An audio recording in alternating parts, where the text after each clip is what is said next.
I'm Louis Theroux, and these are my most memorable moments.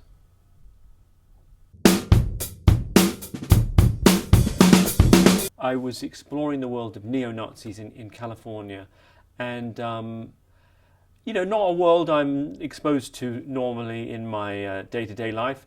And part of the idea, I suppose, was to take me out of my comfort zone and put me in situations that would be somewhat intimidating and scary. And perhaps the best example of that in the show, and therefore maybe the most powerful moment in the show, was when two skinheads, in fact, a skinhead called Skip, who's got some skinheads around him. We're at his house, and he decides that I'm Jewish and that I'm hiding the fact that I'm Jewish from him. And he's had a few drinks, which is so he's become somewhat inebriated and a little bit irascible. And I think I can disclose this now, I think, without fear of judgment. I'm not actually Jewish. I have no problem with being identified as Jewish. It's just not a factual statement.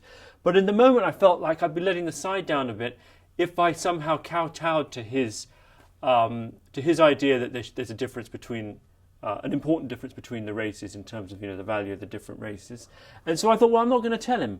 And I suppose like a little part of me was thinking, if I say I'm not Jewish, A, I look like I'm pandering to him somehow, and B, as a program maker, there's a part of this conflict that is helpful for this episode to work.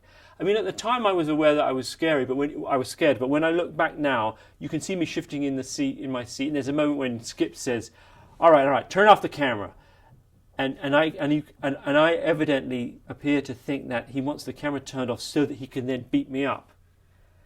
And the wonderful thing is, it's actually quite funny as well. Like my wimpishness, in a relatable way, because I think I had every reason to feel nervous. Is I think very human.